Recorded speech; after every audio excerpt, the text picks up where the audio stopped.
அருட்பெருஞ்சோதி அருட்பெருஞ்சோதி தனிப்பெரும் கருணை அருட்பெருஞ்சோதி. அன்பர்கள் அனைவருக்கும் வணக்கம். இந்த பதிப்பில் வள்ளல் பெருமான் எதற்காக இந்த கண்ணாடி கூண்டு விளக்கு ஏற்றி நம்ம வழிபாடு செய்ய சொன்னார், இந்த கண்ணாடி கூண்டு விளக்கோட தத்துவ விளக்கம் என்ன அப்படிங்கிறத இந்த பதிப்பில் நம்ம பார்த்துருவோம். இப்போ வள்ளல் பெருமான் சொல்லி தான் வடலூர் வள்ளலார் சபையிலையும் மற்ற எல்லா சன்மார்க்க சபைகள்லையும் ஏன் நம்ம அன்பர்கள் நம்ம ஒவ்வொருத்தர் வீட்லேயும் அந்த கண்ணாடி கூண்டு விளக்கை ஏற்றி ஜோதியை பார்த்து ஜோதி வழிபாடு செஞ்சுட்டு வந்துட்டுருக்குறோம்.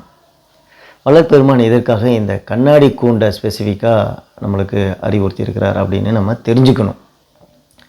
இப்போ உள்ளே இருக்கக்கூடிய ஜோதியை பார்த்து நம்ம வழிபாடு செய்யணும் அப்படின்னா கண்டிப்பாக அந்த கண்ணாடி மாதிரி ஒரு அமைப்பு இருந்தால் தான் நம்மளால் உள்ளே இருக்கக்கூடிய ஜோதியை பார்க்க முடியும்.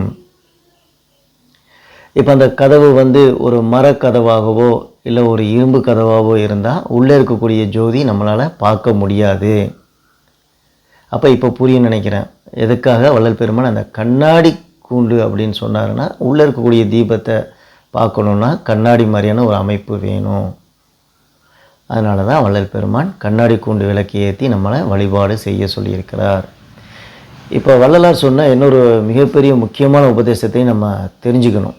இந்த விளக்கு சம்பந்தப்பட்டு, மெய்யில் உள்ள விளக்கே விளக்கு, வேறு விளக்கு இல்லை என்றோர் மேலோர். மெய்யில் நம்ம உடம்பில் இருக்கக்கூடிய விளக்கு தான் விளக்கு, வேறு விளக்கே இல்லை அப்படின்னு அடித்து ஆணித்தனமாக சொல்கிறார் வள்ளல் பெருமான். அப்படி இருக்கும்போது எதுக்காக நம்மளை ஒரு வெளியில் ஒரு தீபத்தை ஏற்றி ஒரு கண்ணாடி கூண்டை வச்சு நம்மளை வழிபாடு செய்ய சொன்னார் அப்படின்னு நம்ம கண்டிப்பாக தெரிஞ்சுக்கணும். எதற்காக அப்படி சொன்னார் அப்படின்னா, இப்போ புறத்தில் ஒரு தீபத்தை ஏற்றி நம்ம ஒரு வழிபாட்டு முறை செய்யணும் அப்படின்னா, புற வழிபாடு செய்கிறோம் அப்படின்னா நம்ம பேர் புறவினத்தார். அதே தீபத்தை ஜோதியை நம்ம அகத்தில் இருக்கிறத பார்த்து அக வழிபாடு செஞ்சால் நம்ம பேர் அகவினத்தார். வள்ளல் பெருமான் எதற்காக சொன்னார் அப்படின்னு பார்த்தீங்கன்னா, இந்த உலகத்தில் இருக்கக்கூடிய புறவினத்தாராக புறத்தில் வழிபாடு செஞ்சிட்டு இருக்கக்கூடிய நம்ம எல்லாரும் அகவினத்தாராக மாறணும். அதாவது அவங்கவுங்களுக்கு உள்ளே இருக்கக்கூடிய தேகத்துக்குள்ளே இருக்கக்கூடிய அந்த தீபத்தை ஜோதியை பார்த்து வழிபாடு செய்யணும். அதை நம்மளுக்கு சொல்லி காட்டுறதுக்காக புறத்தில் உருவாக்கி அமைச்சு காட்டினது தான் இந்த கண்ணாடி கூண்டு விளக்கு தத்துவம். புறத்தில் நம்ம பார்த்து வழிபாடு செய்கிற மாதிரியே நம்ம அகத்துலையும் வழிபாடு செய்யணும் அப்படின்னு நம்மளுக்கு சொல்லி கொடுத்துருக்குறாங்க வள்ளல் பெருமான். சரி, புறத்தில் நம்மளுக்கு தெரியும் அந்த விளக்கு எங்கே இருக்குது, அந்த கண்ணாடி கூண்டு எங்கே இருக்குது, அந்த கண்ணாடி கூண்டோட கதவு எங்கே இருக்குதுன்னு தெரியும். நம்ம அது வழியாக பார்த்து வழிபாடு செஞ்சலாம். இப்போ அகத்தில் அந்த விளக்கு எங்கே இருக்குது, அந்த கண்ணாடி கதவு எங்கே இருக்குதுன்னு தெரிஞ்சால் தானே வழிபாடு செய்ய முடியும், அக வழிபாடு செய்ய முடியும். இப்போ அகத்தில் எங்கே அந்த விளக்கு இருக்குது அப்படிங்கிறத ஆதாரத்தோடு பார்த்துருவோம்.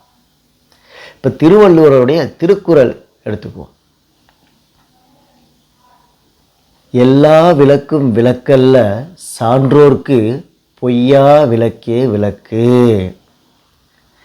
இவர் என்ன சொல்கிறாரு, எல்லா விளக்கும் விளக்கு இல்லையா, பொய்யாத என்றும் அழியாத நித்தியமான விளக்கு இருக்குது, அந்த விளக்கை தான் வழிபாடு செய்யணும் அப்படின்னு திருவள்ளுவர் பெருமானும் சொல்கிறார். அப்போ நம்ம உடம்பில் அழியாத நித்தியமான விளக்கு அப்படின்னா நம்மளுடைய உயிர் தான், அந்த உயிர் ஒளியைத்தான் நம்மளும் வழிபாடு செய்யணும். அப்போ அந்த உயிர் எங்கே இருக்குதுன்னு பார்த்தா நம்ம தலைக்கு நடு உள் மத்தியில் உயிர் ஒளி இருக்குது, அதைத்தான் பார்த்து வழிபாடு செய்யணும். சரி, இதுக்கு ரொம்ப எளிமையாக புரிகிற மாதிரி இன்னொரு ஆதாரத்தையும் பார்த்துருவோம். நம்ம கொங்கணர் சித்தர் எல்லாத்துக்கும் தெரியும், அவருடைய வாழைக்கும்மி பாடல் உச்சிக்கு கீழடியோ அண்ணாவுக்கு மேல் வைத்த விளக்கு நித்தம் எரியுதடி வாழை பெண்ணே. விளக்கு எங்கே இருக்குதுன்னு சொல்லிட்டாரு பாருங்கள். நித்தமும் அணையாமல் என்று எரிஞ்சிட்டு இருக்கக்கூடிய விளக்கு எங்கே இருக்குன்னா உச்சியில் இல்லை, உச்சியில் இல்லை, உச்சிக்கு கீழே அண்ணாக்கு உள்ள ஒரு குட்டி நாக்கு இருக்குல்ல, அதுக்கு மேலே வைத்த விளக்கு நித்தம் எரியுதடி. அப்போ நம்ம தலைக்கு உள் நடு மத்தியில் தான் அந்த விளக்கு தீபம் ஜோதி இருக்குது, அதைத்தான் பார்த்து வழிபாடு செய்யணும். சரி, விளக்கு எங்கே இருக்குதுன்னு தெரிஞ்சிருச்சு, அந்த கண்ணாடி போன்ற அமைப்புள்ள கதவு எங்கே இருக்குதுன்னு தெரிஞ்சிருக்கணும்ல. இப்போ நீங்கள் அடியனை பார்க்குறீங்க, அடியனுடைய தலை இருக்குது, தலைக்கு உள்ள அந்த உயிர் ஒளி இருக்குது. அதை பார்க்குறதுக்கு கண்ணாடி மாதிரியான அமைப்பு என் தலையில் எங்கே இருக்குதுன்னு பாருங்கள், எங்கே தெரியுதுன்னு பாருங்கள். இப்போ அடியன் கன்னத்தில் அந்த மாதிரி கண்ணாடி மாதிரி அமைப்பு இருக்கா, மூக்கில் இருக்கா, வாயில், நெத்தியில் பொட்டு வைக்கிற இடத்துல எங்கேயாவது கண்ணாடி மாதிரி அமைப்பு இருக்கா? இல்லை. இப்போ அடியன் கண்ணை பாருங்கள், கண்ணாடி மாதிரி ஒரு அமைப்பு இருக்கா? அடியன் கண்ணில் ஒளி தெரியுதா? இந்த ஒளி எங்கே இருக்குது? உள்ளே இருக்கக்கூடிய ஒளி தான் அடியன் கண்ணில் தெரியுது.